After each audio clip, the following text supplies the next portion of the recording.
శ్రీ గురుభ్యో నమః. శ్రీకృష్ణ గురుచరణ సన్నిధి అనే గ్రంథంలోని అంశాలు చెప్పుకుంటూ ఉన్నాము. అందులో భాగంగా మహాభారత ప్రవచనములు, మహాభారతంలో ఉన్న విషయాల గురించి మాస్టారు ప్రవచనం చేసినప్పుడు ఆ ప్రవచనంలోని ముఖ్యమైన విషయాలను గుర్తుపెట్టుకొని పున్నయ్య శాస్త్రి గారు మనకి అందిస్తూ ఉన్నారండి. పాండవులు తెల్లని వెలుగు యొక్క పుత్రులు, అనగా మానవునిలోని సత్వగుణ సంపదకు ప్రతీకలు. మరి కౌరవులు అంధరాజసుతులు, అనగా అజ్ఞానము నుండి వెలువడు రజస్తమో గుణములకు ప్రతీకలు. ధృతరాష్ట్రుడు అనగా ధరింపబడిన రాష్ట్రము కలవాడు. రాష్ట్రమనగా దేహమేనని భ్రమించు జీవుడు. పాండవులు పంచేంద్రియములకు అధిపతులకు ప్రజ్ఞలు, ఇంద్రియములకు అధిపతియగు మనస్సునకు అధిష్టానము ఇంద్రుడు. ఇంద్రియములకు అధిపతి మనస్సు అయితే గనక మనస్సునకు అధిష్టానము ఎవరు? ఇంద్రుడు. ఇతడే 5 ఇంద్రియముల ద్వారమున పనిచేయును. పాండవులలో మధ్యముడగు అర్జునుడు నరుడను ప్రజ్ఞకు ప్రతీక. మిగిలిన 4 సోదరులు జీవునిలోని సద్గుణములకు ప్రతీకలు. నరుడగు అర్జునుడు సత్వగుణ సంపన్నుడగు జీవుడు. ఇతడు ఇంద్రియాధిదేవుడగు ఇంద్రుని వరమున పుట్టినవాడు.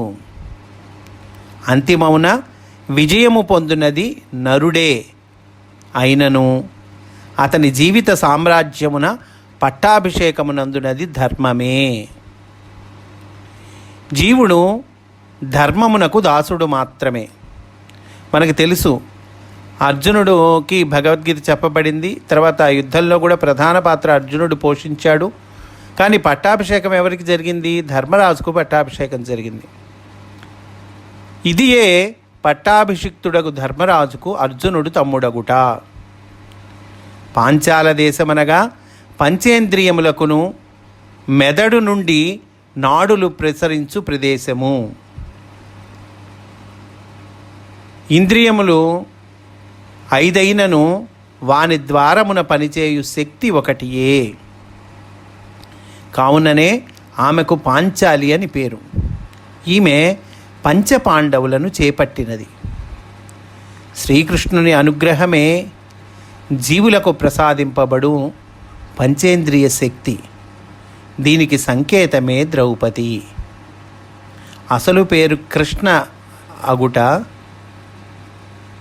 ఈమె కృష్ణుని ధర్మస్థాపన వ్యూహ ప్రణాళికలో సహకరించుటకే దిగి వచ్చినది. ద్రౌపది మయసభలో దుర్యోధనుని చూసి నవ్వినదనుట అవాస్తవము. మనకి సినిమాల్లో వాటిల్లో చూపిస్తారు. ద్రౌపది మయసభలో దుర్యోధనుని చూసి నవ్వినట్లుగా చూపిస్తారు. ఇది అవాస్తవము అని చెప్తూ ఉన్నారండి. ఇంద్రప్రస్థమనగా ఇంద్రయోని.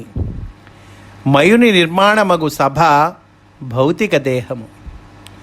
అరణ్య పర్వమును పఠించినచో కష్టములు కలుగునను అపప్రదను శ్రీవారు ఖండించిరి. నన్నయ భట్టారకుడు అరణ్య పర్వము రచించుచుండుట వలన మరణించిననుట ఇంగిత జ్ఞానమునకు విరుద్ధము. అరణ్య పర్వము వ్రాయని వారు, చదువని వారు మరణమును పొందుట లేదా అని వారి ప్రశ్న. నన్నయ్య భట్టారకుడు అరణ్య పర్వాన్ని పట్టుకున్నాడు కాబట్టి కొంత భాగం రాశాడు. అందువల్ల అరణ్య పర్వాన్ని పట్టుకొని మొదలుపెట్టాడు కాబట్టి ఆయన చనిపోయాడు, మరణించాడు అంటము తప్పు. ఎందుకంటే అరణ్య పర్వం వినని వారు, చదవని వారు వాళ్ళు కూడా పోతూనే ఉన్నారుగా. వాళ్ళేం ఉంటున్నారా భూమి మీద? కనుక ఇది అవాస్తవము అని అంటూ ఉన్నారండి. భారతమున అరణ్య పర్వము యోగ సాధనాపరముగా విశిష్టమైనది. పాండవుల సాధనకు వన్నె తెచ్చినది అరణ్యవాసమే. వేదములలో గల వివిధ విద్యలలో ఒకటి అగు అరణి విద్యకు సంబంధించినవే రామాయణములోని అరణ్యకాండయు భారతంలోని అరణ్య పర్వమును. అరణ్య విద్య అటండి. ఈ అరణ్య విద్యకు సంబంధించిందే రామాయణంలోని అరణ్యకాండ అయిన భారతంలోని అరణ్య పర్వమైన అట. జ్ఞానాగ్ని రగులుటకు ఆధారమి అరణి విద్య. కంఠపేటి కలనెడి కట్టెల నడుమ నుండి జ్ఞానము వాగాగ్నిగా వ్యక్తమగుట ఇది సూచించును. అంతే కదండి. అగ్ని ఎప్పుడు పుడుతుంది? 2 కట్టెల రాపిడి వల్ల అగ్ని పుడుతుంది. కానీ కంఠపేటికలు అనేటువంటి కట్టెల నడుమ నుండి జ్ఞానము వాగగ్నిగా వ్యక్తమవుతుంది. కంఠపేటికల రాపిడి వల్ల వాక్ అగ్ని పుడుతుందటండి. పాశుపతాస్త్రము అనగా జితేంద్రియత్వము. మహాదేవుడగు శివుడు ఈ అస్త్రమును నరోత్తముడు పార్థునకు ప్రసాదించుటకు ముందు అతనిని పరీక్షించెను. వరాహ రూపమున అరుగుదెంచిన మూకాసురునిపై అర్జునుడు బాణమును ప్రయోగించెను. పరమేశ్వరుడు కిరాత వేషధారి అయి దానిపై బాణము వేసెను. నరుడును ఈశ్వరుడును నేను వేసిన బాణము వల్లనే వరాహము మరణించినదని తర్కించిరి. అంతే కదండి. ఈశ్వరుడు శివుడు అర్జునుడు ఇద్దరు తర్కించుకుంటారు. నేను వేసిన బాణం వల్లే మరణించింది అంటే నేను వేసిన బాణం వల్లే మరణించిందని ఇద్దరు తర్కించుకుంటారు. ఇచట వరాహము అనగా అహంకారము. తన తపస్సాధన చివరలో నరుడు తన అహంకారమును తానే నిర్జించితినని ఈశ్వరునితో వాదింపసాగెను. ఇక అహంకారము తొలగినది ఎక్కడా? ఇక్కడ వరాహంపై బాణాలు వేస్తారండి. ఈశ్వరుడు శివుడు వేస్తాడు, అర్జునుడు వేస్తాడు. కానీ ఇద్దరు ఏం తర్కించుకుంటారు? నేను వేసిన బాణం వల్ల మరణించింది అంటారు. ఇక్కడ సంకేతార్థాలు ఏం చెప్తూ ఉన్నారు? వరాహం అనంగా అహంకారము చనిపోయింది. అహంకారం చనిపోతే నరుడేమంటూ ఉన్నాడు? నా అహంకారాన్ని నేనే నిర్జించాను అని అంటూ ఉన్నాడు అని ఈశ్వరుడితో వాదిస్తూ ఉన్నాడు, భగవంతుడితో వాదిస్తూ ఉన్నాడు. ఇంకా అహంకారం పోయింది ఎక్కడ? నా అహంకారం నా వల్లే పోయింది అని అంటూ ఉన్నాం మనము. అంటే అహంకారము పోలేదు అని అర్థం. అంతటా పరమాత్మ నేను నీ అహంకారమును తొలగించు పనిని చేపట్టి తిని అనెను. ఇచ్చట వివాదము జీవుడగు చిన్న నేనుకు, పరబ్రహ్మమగు పెద్ద నేనుకు. అర్జునుని ప్రాణగతులను నిరోధించి చివరకు సాక్షాత్కరించిన పరమేశ్వరుడు అతనిని తన పరిష్వంగములో పొదివి దివ్యుని గావించెను. అనగా పరిమిత ప్రజ్ఞయగు జీవాత్మ అనంతుడును అంతర్యామియును అగు పరమాత్మలో ఒదిగిపోయెను. చిన్న నేను పెద్ద నేనులో ఒదిగిపోయెను. చిన్న నేను పెద్ద నేను అంటే మనము చెప్పుకున్నామండి, ఆల్రెడీ భగవద్గీత విషయంలో చెప్పుకున్నాం. చిన్న నేను అంటే మళ్ళీ ఒకసారి చెప్పుకుందామండి. చిన్న నేను అంటే కనుక మనం అనుకునే నేను అనమాట. ఇది నేను ఈ పని చేశాను, నాకింత ఆస్తి ఉంది, నేను గొప్పవాడిని, నేనైతే ఇంత బాగా చేస్తాను, ఇలా మాట్లాడుతుంటాం కదండి మనం. ఆ మాట్లాడేటప్పుడు మనం ఏ అర్థంతో నేను అనేది అంటున్నామో ఈ అనుకునేటువంటి ఈ జీవుడు, ఆ జీవుడే చిన్న నేను. మరి పెద్ద నేను అంటే లోపల పరబ్రహ్మ పరమాత్మ భగవంతుడు ఉంటాడు లోపల ఆత్మరూపంలో. కనుక ఆ పరమాత్మ ఆయన పెద్ద నేనన్నమాట. ఇద్దరు మనలోనే ఉన్నారు, ఎక్కడో లేరు ఇద్దరు, చిన్న నేను పెద్ద నేను అన్నమాట. కనుక చిన్న నేను పెద్ద నేనులో ఒదిగిపోయెను. జీవుడు చేయవలసినది శరణాగతి. ఈ చిన్న నేను పెద్ద నేనుకి సరెండర్ అవ్వాలటండి, సమర్పణ చెందాలట. అదే చెప్తూ ఉన్నారు. జీవుడు చేయవలసినది శరణాగతి.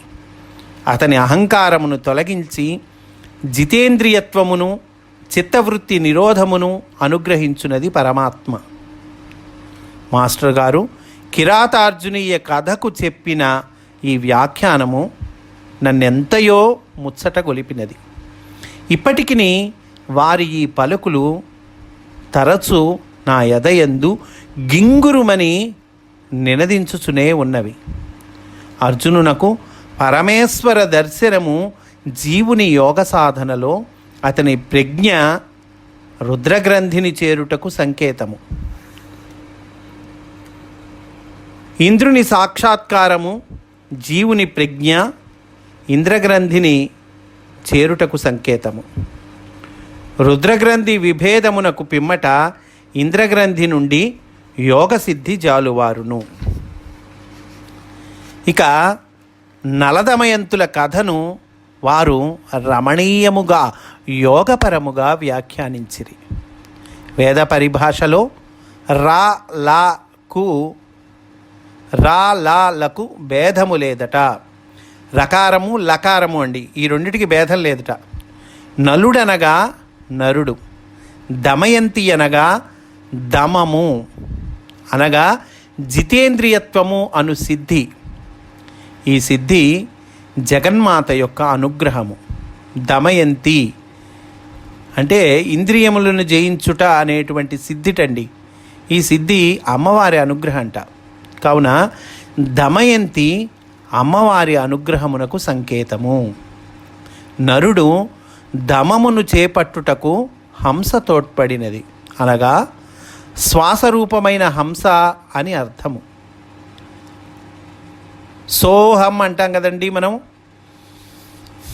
పీల్చేటప్పుడేమో సో అనేటువంటి శబ్దము మనకి అనిపిస్తుంది, వదిలేటప్పుడు హమ్ అనేటువంటి శబ్దము మనకి తెలుస్తుంది. కనుక సోహం ఇదే హంస, సోహం హంస అంటాం కదండి. కనుక ఉచ్ఛ్వాస నిశ్వాసలకు సంబంధించినది. ఈ ఉచ్ఛ్వాస నిశ్వాసల ద్వారే జీవుడిలో ప్రాణము నిలుస్తూ ఉన్నది. కావున దమయంతి అమ్మవారి అనుగ్రహమునకు సంకేతము. నరుడు దమమును చేపట్టుటకు హంస తోడ్పడినది అనగా శ్వాసరూపమైన హంస అని అర్థము. హంసోపాసనము అనగా ప్రాణాయామము గావించుచు ఉచ్ఛ్వాస నిశ్వాసలందు సోహంను వినుటయే దమము నొందుటకు సాధనము. ఉచ్ఛ్వాస నిశ్వాసలు మనం చేస్తూ, ఉచ్ఛ్వాస అంటే గాలి పీల్చేటప్పుడు సో, వదిలేటప్పుడు హమ్, ఇవి మనం వినాలి. ఎప్పుడు వింటాము? శ్వాస మీద ధ్యాస ఉంచితే వింటాం.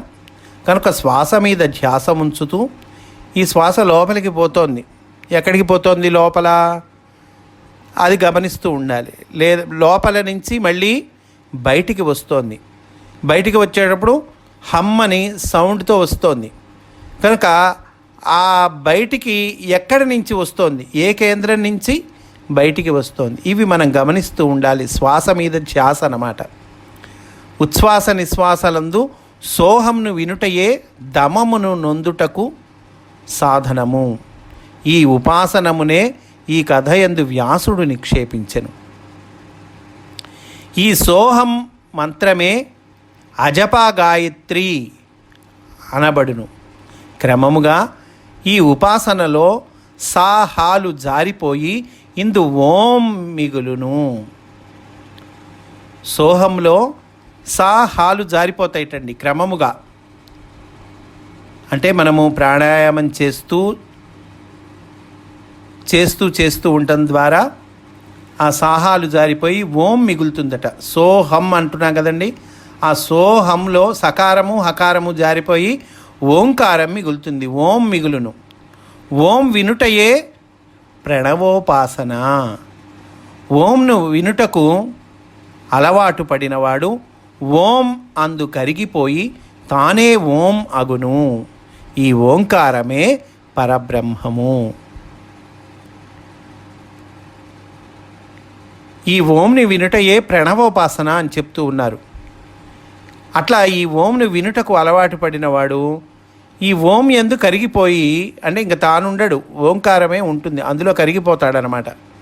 తానే ఓం అవుతాట. అలా అయిపోయినప్పుడు ఈ ఓంకారం ఏదైతే ఉందో అదే పరబ్రహ్మము అని అంటూ ఉన్నారండి. ఆ తర్వాత సావిత్రి సత్యవంతుల కథ చూడండి, నలదమయంతుల కథకు యోగపరంగా ఎంత చక్కగా వ్యాఖ్యానిస్తూ ఉన్నారో మాస్టారు. ఆ తర్వాత సావిత్రి సత్యవంతుల కథ అండి. దీనికి ఏం చెప్తూ ఉన్నారు? జీవుడు తాను సత్యస్వరూపుడగు బ్రహ్మమునని మరచిపోవును, ఇదియే సత్యవంతుడు. యమలోకమునకు చీకటిలోనికి కొనిపోబడుట. సత్యవంతుడు ఎక్కడికి తీసుకెళ్ళబడ్డాడు? యమలోకానికి, చీకటిలోనికి తీసుకెళ్ళబడ్డాడు, అంతే కదండి సత్యవంతుడు. ఎందుకు ఈ తీసుకెళ్ళబడటం, ఇది దేనికి సంకేతము అని అంటే గనక, జీవుడు నేనే బ్రహ్మాన్ని అనేటువంటిది మర్చిపోతాట. ఆ మర్చిపోయినప్పుడు ఇటువంటి పరిణామం సంభవిస్తుంది. సవితృమండల మధ్యవర్తిని అగు జగన్మాత దయ వలన తిరిగి జీవుడు తాను బ్రహ్మమునని ఎరిగి ఆ అనుభూతిని అందును. ఇటువంటి ఈ సత్యవంతుడు ఎవరి ద్వారా బ్రతికాడండి? మనకి కథలో సావిత్రి ద్వారా బ్రతికాడు. అంటే అర్థం ఏంటంటేట, సవితృమండల మధ్యవర్తి యగు జగన్మాత అంటే అమ్మవారు, అమ్మవారి దయ వలన తిరిగి జీవుడు తాను బ్రహ్మముని ఎరిగి ఆ అనుభూతిని పొందును. మొదట ఏం చేస్తాడు జీవుడు? నేను బ్రహ్మమును అనేది మర్చిపోతాడు. మర్చిపోవటం వల్ల యమలోకమునకు, చీకట్లోకానికి కొనిపోబడతాడు. యమలోకం అంటే చీకట్లోకమనే, అంటే అంధకారం, అజ్ఞానంలోకి కొనిపోబడతాడు. మళ్ళీ అమ్మవారి దయ వలన, అంటే సావిత్రి అంటే అమ్మవారు, అమ్మవారి దయ వలన తిరిగి నేనే బ్రహ్మాన్ని, నేనే పరమాత్మని అని ఎరిగి ఆ అనుభూతిని పొందుతాటండి. ఇదియే సత్యవంతుడు సావిత్రి పాతివ్రత్యమున పునరుజ్జీవమును అందుట. ఇలా మహాభారతంలోని విషయాలను మనకి తెలియచేస్తూ ఉన్నారండి. రేపటి రోజు కూడా ఇట్లానే మహాభారతంలోని విషయాలను మనం చెప్పుకుందామని తెలియచేస్తూ, స్వస్తి. వాసుదేవ.